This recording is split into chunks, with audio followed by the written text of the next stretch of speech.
जय मसीह की दोस्तों, एक ऐसा समय आने वाला है जब इंसान की आजादी सिर्फ एक भ्रम बन जाएगी।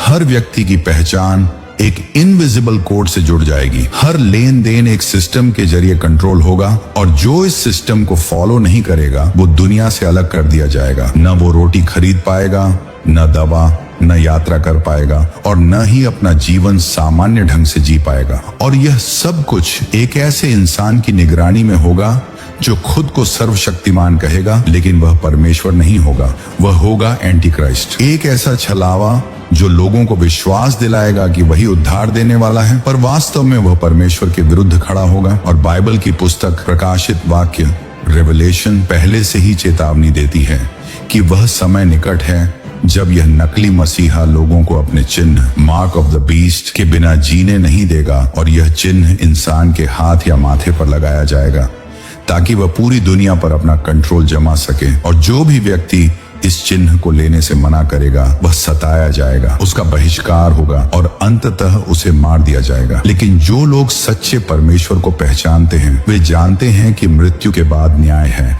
और उन्हें किसी चिन्ह की जरूरत नहीं, क्योंकि उनके नाम जीवन की पुस्तक में लिखे गए हैं। और परमेश्वर ने उन्हें एक ऐसा साहस दिया है जो मृत्यु से भी नहीं डरता। और यही लोग होंगे जो उस अंधकार के समय में भी रोशनी की तरह चमकेंगे, क्योंकि उनका भरोसा किसी सिस्टम में नहीं बल्कि जीवित परमेश्वर में है, जो ना कभी बदलता है और ना ही कभी झूठ बोलता है। बाइबल की अंतिम पुस्तक प्रकाशित वाक्य रेवलेशन कोई डराने वाली किताब नहीं है, बल्कि यह एक चेतावनी है, एक भविष्य का रोड मैप है जिसे परमेश्वर ने अपने दास यूहन्ना को दिखाया ताकि हम जान सकें कि अंतिम समय में क्या होने वाला है।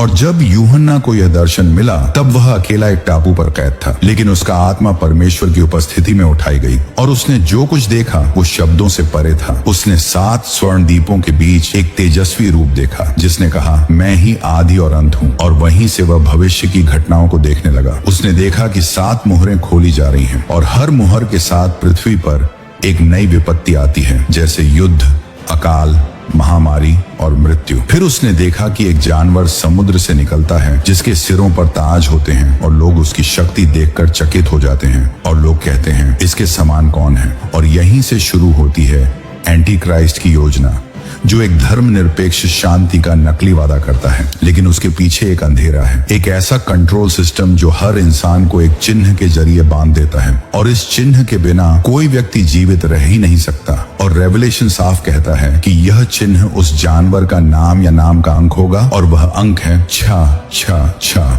जो पूर्णता के विपरीत एक अधूरी और धोखेबाज व्यवस्था को दर्शाता है। और यह सब कुछ अचानक नहीं होता, बल्कि स्टेप बाय स्टेप लोगों की सोच, विश्वास और आत्मा को कंट्रोल करने की एक चुपचाप चलती हुई योजना होती है। और जो लोग आत्मिक रूप से जागरूक नहीं होते वे इसे मॉडर्न सिस्टम या डिजिटल प्रोग्रेस समझकर अपना लेते हैं। लेकिन परमेश्वर अपने लोगों को पहले से चेतावनी देता है ताकि वे सत्य को पहचाने और धोखे में न आए। अंतिक्रिस्ट कोई हॉर्न वाला राक्षस नहीं होगा जैसा अक्सर फिल्मों या किताबों में दिखाया जाता है, बल्कि वह होगा एक आकर्षक, बोलने में चतुर, दिखने में शांतिपूर्ण और सोच में रणनीतिक इंसान। एक ऐसा व्यक्ति जिसे लोग एक नेता, एक मसीहा, एक उम्मीद की किरण मानेंगे। वह युद्ध नहीं लाएगा, वह शांति का समझौता करेगा, वह धर्मों को जोड़ने की बात करेगा और दुनिया उसे एक हीरो की तरह अपनाएगी, क्योंकि वह लोगों की समस्याओं का समाधान देता हुआ प्रतीत होगा। लेकिन वास्तव में वह परमेश्वर के विरुद्ध खड़ा होगा और यह सब इतना चुपचाप और चालाकी से होगा कि लोग पहचान ही नहीं पाएंगे कि वह कौन है। वह कोई एक राष्ट्र का नहीं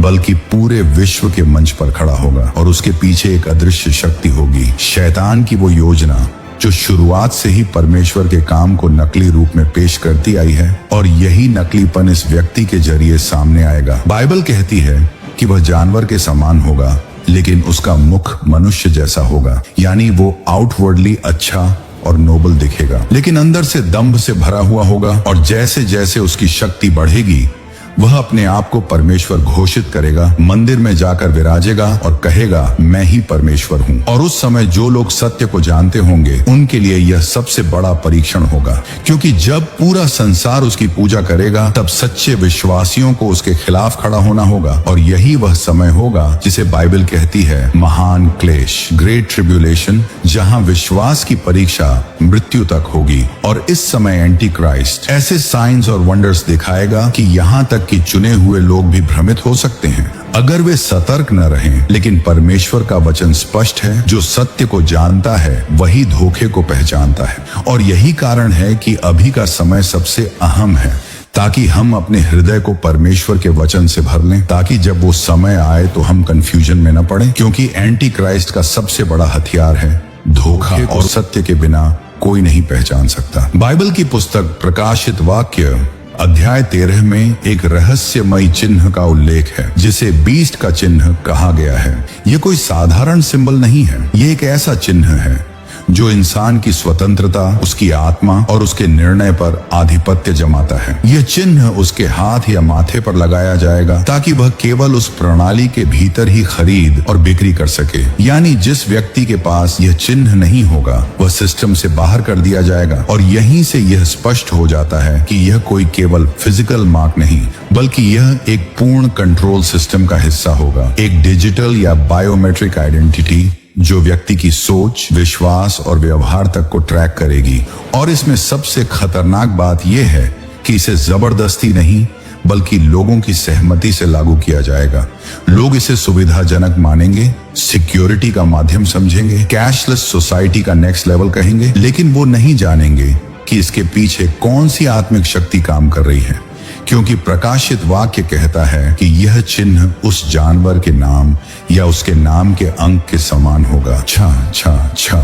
और यह संख्या मानव की अधूरी और परमेश्वर से कट चुकी व्यवस्था का प्रतीक है। यानी जब इंसान परमेश्वर को छोड़कर अपनी ही बनाई तकनीक, अपनी शक्ति और अपने तर्क पर पूरी तरह निर्भर हो जाता है, तब वह जानवर की व्यवस्था में प्रवेश कर लेता है। और यही चिन्ह आत्मिक रूप से भी एक प्रतिबद्धता है, एक अलीजेंस है उस सत्ता के प्रति जो परमेश्वर के विरुद्ध है। और जो इस चिन्ह को स्वीकार करेगा वह केवल एक कार्ड या स्कैन सिस्टम नहीं ले रहा, बल्कि वह आत्मा में यह कह रहा है, मैं इस दुनिया की व्यवस्था को ही अपना मालिक मानता हूँ। और इसलिए परमेश्वर ने साफ कहा है, जो भी इस चिन्ह को लेगा वह उसका क्रोध और न्याय झेलेगा और उसके लिए का मौका नहीं होगा। लेकिन जो लोग इस व्यवस्था का विरोध करेंगे वे शारीरिक रूप से पीड़ित होंगे, समाज से बहिष्कृत होंगे, शायद मारे भी जाएंगे, लेकिन उनका नाम जीवन की पुस्तक में लिखा होगा और अंत में उन्हें ही विजय मिलेगी। परमेश्वर ने अपने वचन में केवल चेतावनी नहीं दी बल्कि स्पष्ट संकेत दिए हैं,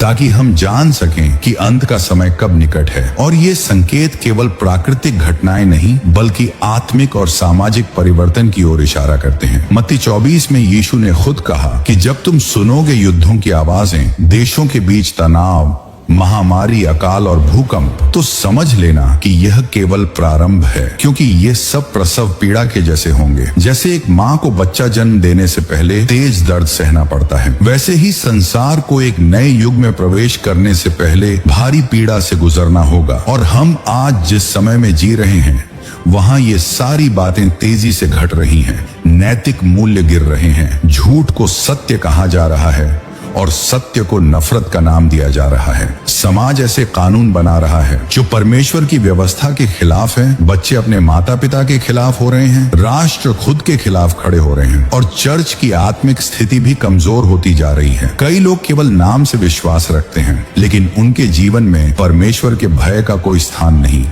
और यीशु ने कहा कि जब तुम देखो कि अंजीर का वृक्ष यानी इजराइल फिर से खड़ा हो गया है, तो जान लो कि समय निकट है।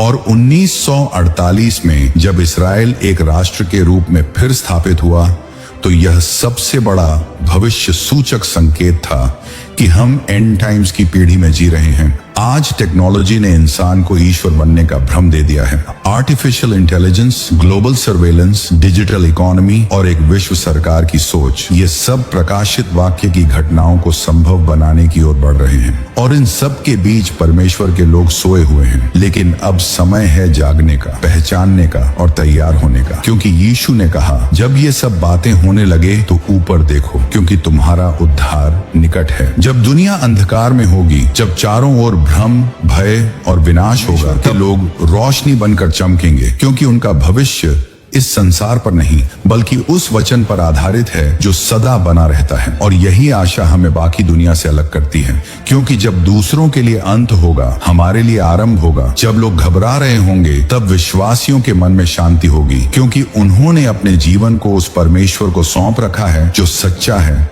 जीवित है और जो अपने वचन को पूरा करता है। बाइबल कहती है कि हमें डरने की नहीं बल्कि तैयारी करने की आवश्यकता है, क्योंकि जो आने वाला है वह अचानक और बिना चेतावनी के आएगा। जैसे चोर रात में आता है, वैसे ही यीशु मसीह अपनी कलीसिया को उठा ले जाएगा। और यह घटना जिसे रैप्चर कहते हैं, वो एक पल में होगी, जब पलक झपकते ही लाखों लोग इस पृथ्वी से लुप्त हो जाएंगे और पीछे रह जाएगा एक टूटा हुआ, डरा हुआ और जवाब खोजता हुआ संसार। लेकिन जो लोग आज परमेश्वर के साथ चल रहे हैं, जो हर दिन अपने हृदय की जांच करते हैं, पश्चाताप में जीते हैं, जो मसीह की प्रतीक्षा में हैं, वे उस दिन आश्चर्यचकित नहीं होंगे, क्योंकि उनके लैंप में तेल होगा, जैसे बुद्धिमान कुंवारियां जो दूल्हे के आने पर तैयार थी। और यही है आज की तैयारी, न कि केवल बाहरी धर्म के कार्यों से, बल्कि भीतर से शुद्ध जीवन जीने से, हर दिन आत्मा में जागृत रहने से, हर निर्णय में परमेश्वर की इच्छा पूछने से और उसका वचन अपने हृदय में छुपाए रखने से,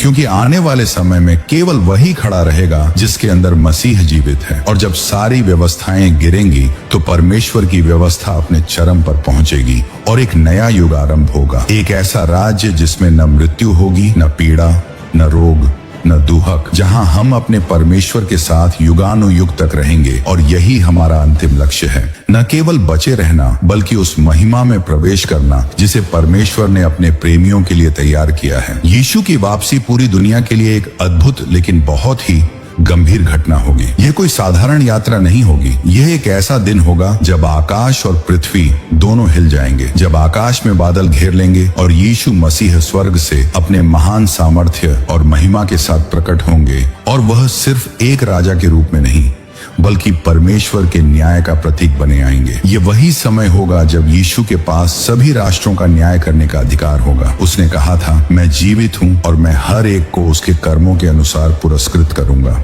यह न्याय सिर्फ बाहरी कार्यों का नहीं बल्कि हृदय की गहराइयों का होगा। हमारे विचारों, हमारे इरादों और हमारे इंटेंट्स का भी न्याय किया जाएगा। यह समय होगा जब प्रत्येक व्यक्ति को उसके जीवन के हर फैसले के लिए खड़ा किया जाएगा और किसी को भी अपने कर्मों से बचने का मौका नहीं मिलेगा, चाहे उसने कितनी ही कोशिश की हो। वह दिन होगा जब सही और गलत का अंतर साफ साफ सामने आएगा और कोई भी छिपा हुआ कर्म छिपा नहीं रह पाएगा, क्योंकि परमेश्वर की ज्योति हर अंधेरे को उजागर कर देगी। उन लोगों के लिए यह दिन दुख और पछतावे का होगा जिन्होंने परमेश्वर को नकारा और अपने जीवन में उसका स्थान नहीं दिया। लेकिन विश्वासियों के लिए यह खुशी और महिमा का दिन होगा, क्योंकि उस दिन वे अपने उद्धारकर्ता को देखेंगे और उसे धन्यवाद देंगे, क्योंकि उनका उद्धार उसी के द्वारा आया है।